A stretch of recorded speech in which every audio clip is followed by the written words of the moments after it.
Health First Aid. I'm Denise Ellsbury, and my guest this month is Helen Fitzpatrick. Helen works at Metropolitan Family Services, which is in, I think, primarily DuPage County, but we're going to find out from her. And she works in a program for adults that over the age of 60 that live in DuPage County. So I'm also really pleased to say that Helen is one of our mental health first aid instructors. So welcome, Helen, and I'm excited to hear what you have to tell us about Metropolitan Family Services and maybe also about working with older adults. So thanks for being here. My pleasure. I'll start with Metropolitan Family Services. Sure. Our main office, or our general office, I should say, is downtown in Chicago, and then there's a lot of satellite offices. I work out of the DuPage office. Okay. There is a senior services team in the DuPage office. That's the place that I work for. All right. From the senior services program, there's two satellite offices, one in Woodridge and one in Elmhurst. That's my main office. I work out of the City Hall building. Okay. Metropolitan Family Services has a lot of different buildings. We're a very large social service agency. Mm-hmm. Out of the DuPage office, there's adoption preservation, there's Head Start, there's general counseling. But not every building has the same programs. Mm-hmm.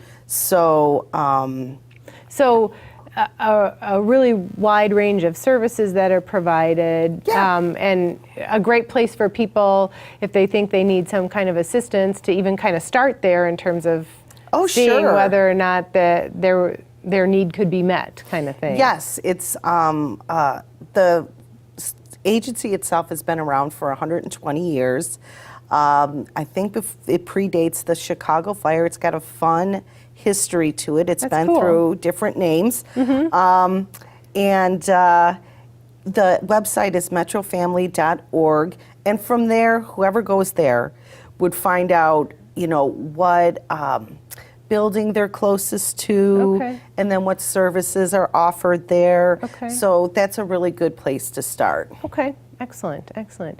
So I know you work in a program that's for adults over the age of 60, correct? Mm-hmm. And you mentioned that you work out of Elmhurst City Hall. So yes. how did that come about? Well, there's to have a partnership between the City of Elmhurst and our Senior Services program. Okay. And whereupon there's a grant that is provided through the City of Elmhurst, and we're housed there, so we respond to Elmhurst residents in short order. Okay. I guess is the best way to say that.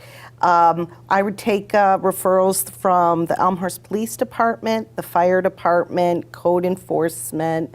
So those are some of the things that happen out of that office. Okay. And then the caseload throughout DuPage County. Okay, so what are some of the things that you do? Because I know you're a licensed clinical social worker. Mm-hmm. So what are some of the things you do as part of that program?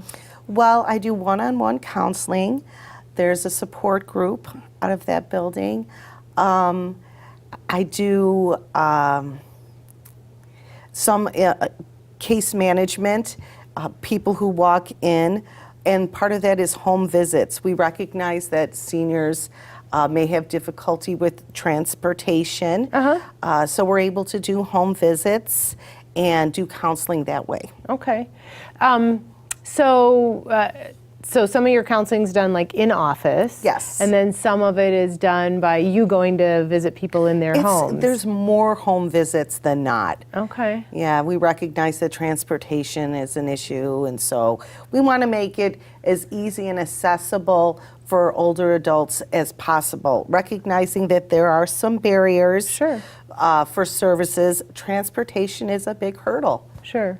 Because maybe people don't drive, right? And public transportation isn't the most friendly or in the suburbs. Or people might have some ambulatory issues. Oh, okay, sure. So it just might be kind of a hassle for them to do that.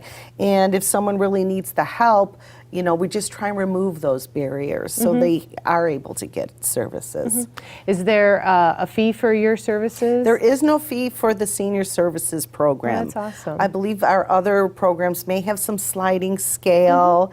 Mm-hmm. and you'd have to call the office or check the website for that, but our senior services program out of DuPage County is at this time free. Nice, nice. So, so doing home visits, how that must be kind of a different way of kind of providing counseling and things like that. Well, it's great. It's a really good way to see firsthand how someone's doing, especially with their current level of functioning. It's a good eye. It's good for another person to keep an eye on what may be going on inside the house. We recognize that older adults may have issues with isolation and loneliness. So being able to go into the home is kind of a good way to see how they're really doing. You know, if there's anything else they need. Our one-on-one counseling is great. We're all licensed clinical social workers, and but we're able to do some case management in case that's a need. So we recognize that. So with the case management, it's kind of assessing if somebody needs maybe some other services and trying to get people hooked up. If somebody has financial issues, seniors have there's a lot of paperwork that they can get bombarded with. And, you know, there's the Medicare enrollment that's coming up. It's a lot of different things like that. So any kind of help we can provide as far as keeping those things organized for one of our clients. And then also, if somebody's transitioning to a different place to live, that's a huge endeavor. To go from living into a house to maybe downsizing to an apartment or some kind of retirement community. There's a lot of different steps in there. Okay. So having somebody maybe outside the family that this client can lean on can be very beneficial to moving forward. Okay. So you mentioned that a number of your referrals come from maybe first responders. So like, why would somebody be referred to your program? Well, there are cases where the police were called, maybe somebody was wandering, in which case I would respond to, I would try to reach out to that person's family, the caregivers, and see what kind of help I can provide or how I can facilitate help with that caregiver. And there's also the police or the fire department will call me when they recognize that someone is living by themselves and they are having a harder time maintaining the house. It's, you know, there's a lot of things that can go wrong within a house, and, you know, the police will go for whatever reason they're called, and they'll get a look at what's going on in that house, and then they'll make the referral to me, and then I'm able to go to that person's house and just try and engage them and see what it is I can do for that person. So that must be, I mean, I'm guessing the first responders really appreciate having you as that resource, because then they kind of know, hey, oh, great, I've seen this problem, and there's someone there's a place that I know I can connect this person with. Yeah. Well, it's great because I'm housed there, and police and first responders do sometimes give referrals. They might have a card, they might have something like that. Sure. But my services are right there, and there's no cost, and there's no wait list. Excellent. So when we come back, I'd like to talk maybe a little more about what you found are some of the specific mental health concerns that seniors have. Okay. So we'll be right back after this break. Their support changed my life. They were like family. My voice is now heard. A home for every animal. My future is bright because they cared. This is our home now. Thank you to the 1,200 nonprofits that serve Cass and Clay counties every day.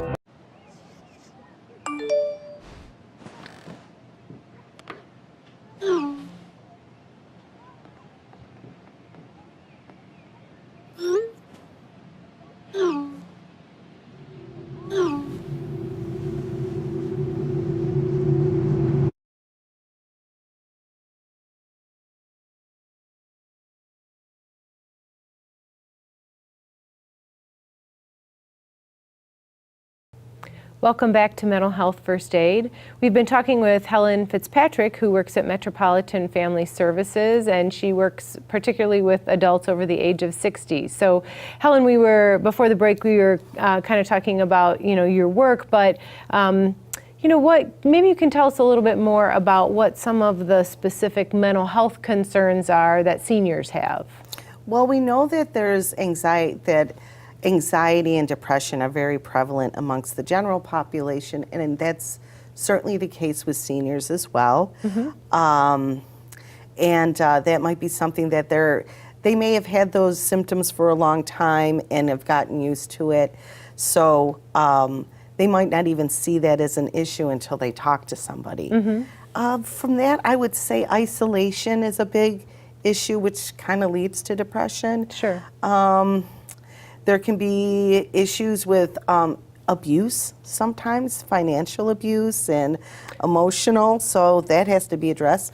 And is that often from like family members? It can be. Okay. It can be. This is a very vulnerable population, and there's people out there that are seeking vulnerable populations. So whatever kind of information we can provide to our seniors that have to do with the latest scams or what you have to look out for, we provide. But sure, it can be family members as well. And, that's a tricky subject for any population, but that's definitely there. And then there's just like any kind of self-neglect issues. If someone is by themselves and not recognizing maybe some memory loss or something like that. So when you meet with somebody for the first time, I'm sure there's kind of an assessment that you're going through and looking at. Oh, sure. We do the regular assessment when we first meet somebody, and then they will identify what they may need help with. And then we go about that and set some goals. And it's actually usually something to do with better functioning and maybe some kind of case management attached to it. How long do you typically work with someone? I would say 6 months to a year. Oh, okay. So you really get to know them. Oh, sure. That can be met once a week, once every 2 weeks, once a month, depending on what that person needs. Okay. All right. So you mentioned anxiety and depression being maybe some of the more prevalent mental health issues that seniors have. Does that sometimes develop once somebody gets older, or do you find that it's often something that's been something that they've been experiencing for a while, and like you said, not yet quite identified that? Right. I think it's a little of both. I mean, certainly as you get older, there's some grief and loss issues that can be prevalent, and that can take the formation of anxiety and depression. And what's so important about doing that assessment and keeping an eye on a client is depression can mask memory loss. So you have to be able to figure out like what's going on with that person. And so that's really important. And I mean, one thing I can say about the population is this is a population that has fear of being a burden. So there are signs and symptoms, but the people that are taking care of aging relatives, sometimes I think the burden's a little bit on them to ask them how they're doing, and check in on them more often, because that's one thing I will hear over and over. I don't want to be a burden. I don't want to make that call. So they don't ask for help. They don't ask for help. So that's something that that is really nice about my program in Elmhurst is when a first responder comes to me, I have the ability to go to that person's house and make a connection, even if it's not discussing their own mental health issues. As long as a connection's made and they know my number, and maybe they'll call the next time and see if there's anything that I can do for them. Do you find that when you get a referral on a senior and make that initial contact with them, that they're open and Yes. So they don't want to be a burden, but when the help is offered, they Yes. are open to receiving that. Yes. Okay. So So what are, if someone is experiencing some depression, what are some things that you might do in terms of working with them? Well, I'd certainly want them to talk to their primary care physician and see if there's any kind of medication that would address that issue. Okay. And then if there is any isolation, trying to get them out in the community more. But there's senior centers popping up different places. Most park districts have like a senior services section. Some libraries offer things, and this depends on, money, how much they are able to spend for these kinds of activities. But those things do address depression. And then there's the one-on-one counseling. We find that sometimes a senior may not want to burden their family, but there's things they want to talk about that the family's sensitive to. And someone like me who has no emotional investment and doesn't know their history, it can be very cathartic to talk to someone who's not emotionally invested in their family dynamic. Sure. So do you do work with caregivers as well? Yes, we do. We do grandparents raising grandchildren group out of the Wheaton office, and we had recently a caregiver series with a collaboration with the Elmhurst Library, where we did 6 classes and had a speaker at each class talk about different caregiving issues. And what are some of those caregiving Well, issues? it's, the issues of difficult conversations. The difficult conversations might be how to have the conversation about when it's time to give up driving. It's a very that's hard tough. Conversation to have. How to address the issue of downsizing. And then there's the issue of making time for yourself. So those are some of the things. Are many or most of your clients living alone or still with a long-term partner? Or I would say most of them are living alone. Okay. So that social isolation piece is really significant. It is. So I bet people are really happy to see you when you show up at their house, right? Well, I hope so. How about that? You mentioned earlier some of that transition from maybe a home that somebody's lived in for a long time and having to make that transition to some kind of assisted care facility. Retirement community. Okay. Well, all of that has to do with what kind of level of care somebody needs, kind of along with what resources they may have financially. I think that this is a population that is going to, obviously it's going to expand because of the baby boomers. Sure. And what it looks like today is probably not what it's going to look like in 10 years. I think it's a dynamic, I think dynamic things are going to happen within this population with respect to addressing those issues. I would imagine that people are going to age in place. Okay. A lot more. If you can find the right situation. Obviously not a place with a lot of stairs. Sure. So when we're going to take another break, and when we come back, I'd like to talk a little bit more about our mental health program that is designed for older adults. So join us after the break to hear about that program. Their support changed my life. They were like family. My voice is now heard. A home for every animal. My future is bright because they cared. This is our home now. Thank you to the 1,200 nonprofits that serve Cass and Clay counties every day.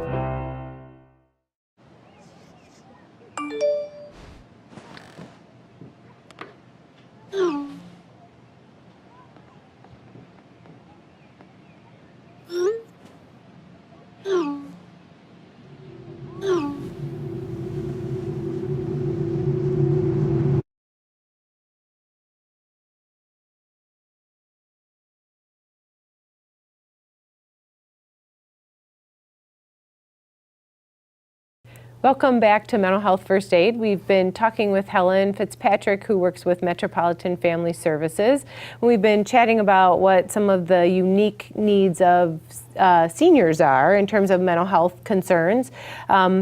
One of the reasons I wanted to talk about this was that we have that new curriculum with Mental Health First Aid that does focus on mental health first aid for older adults.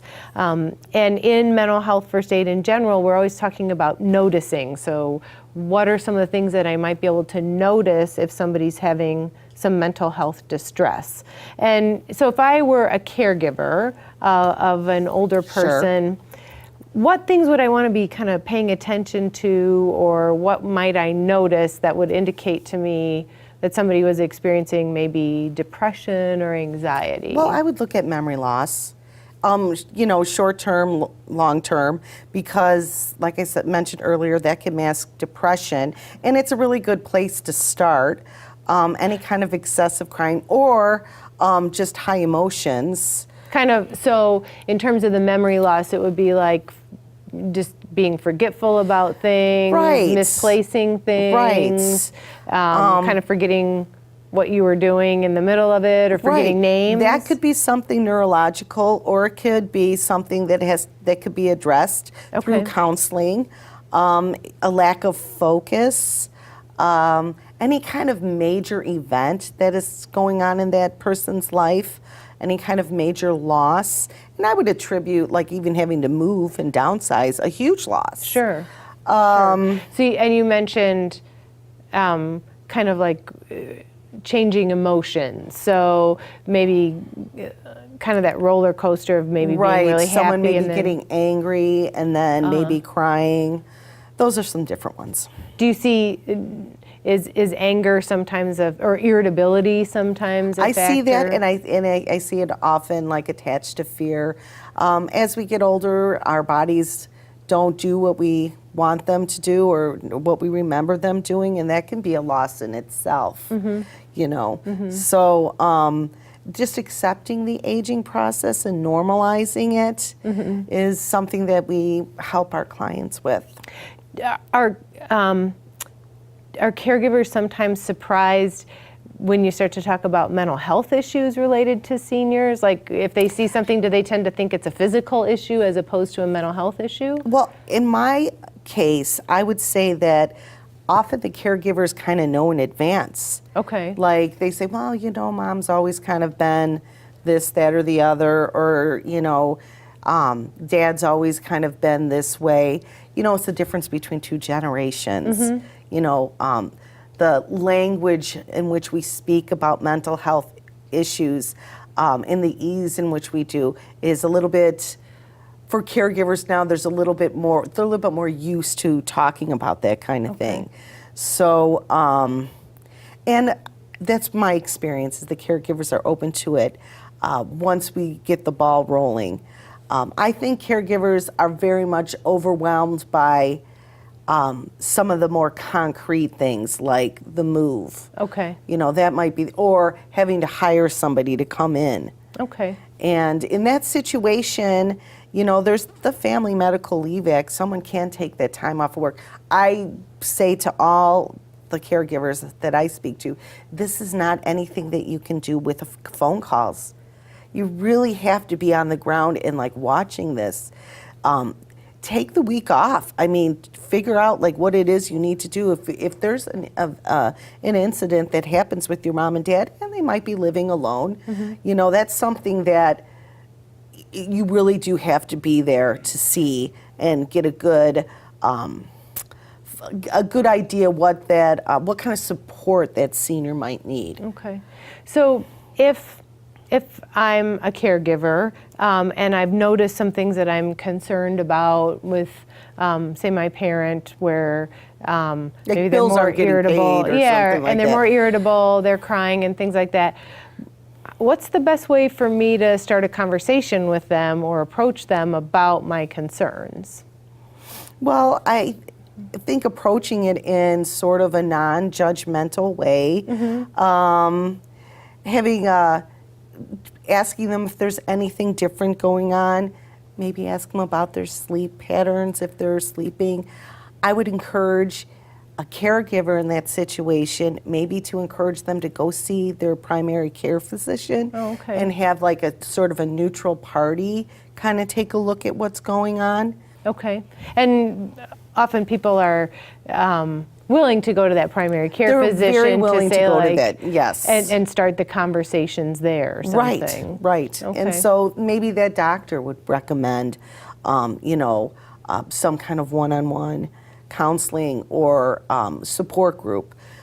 It's difficult for a caregiver to have that conversation with the parents. So, I mean, I would just say be as open, as honest as possible. And then if it's hard and that's a hurdle that they can't get past, I would say try and see if they'll go see their primary care physician. Okay. Do you ever get referrals from caregivers? We do. Where they're calling and saying, hey, I'm concerned and I need help kind of having these conversations with my parent? Or And they'll say, would you mind coming by and seeing, I want to know if you see what I see. Okay. If there's that personal investment thing, are you seeing what I'm seeing? That kind of thing. Sure. How receptive are seniors to, because you mentioned sort of that generational difference, right? Of, that maybe younger people are more accepting about talking about mental health issues. How does the older adult sometimes receive hearing information about, we're concerned maybe about some anxiety or we think this is depression? Well, honestly, by the time that phone call gets to me, I think that they've had that conversation maybe once or twice. Okay. Right? So like I would walk in the door and, at that point, that senior has given their caregiver permission or allowed for that to happen. So it can happen that the senior doesn't want to continue on, and that's okay. I feel okay making sure that I leave a card so in case they change their mind, they can always, set up an appointment later. It's just kind of like easing into that connection if that's something they want. And we know that just being out and being social can have some very positive effects on someone's brain.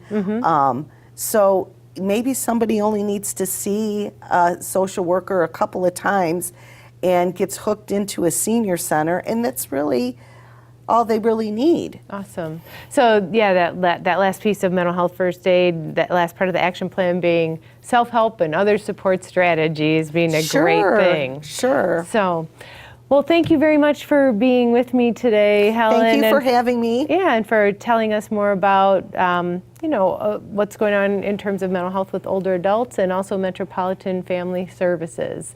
So, thank you for being with us, and until our next show, be well.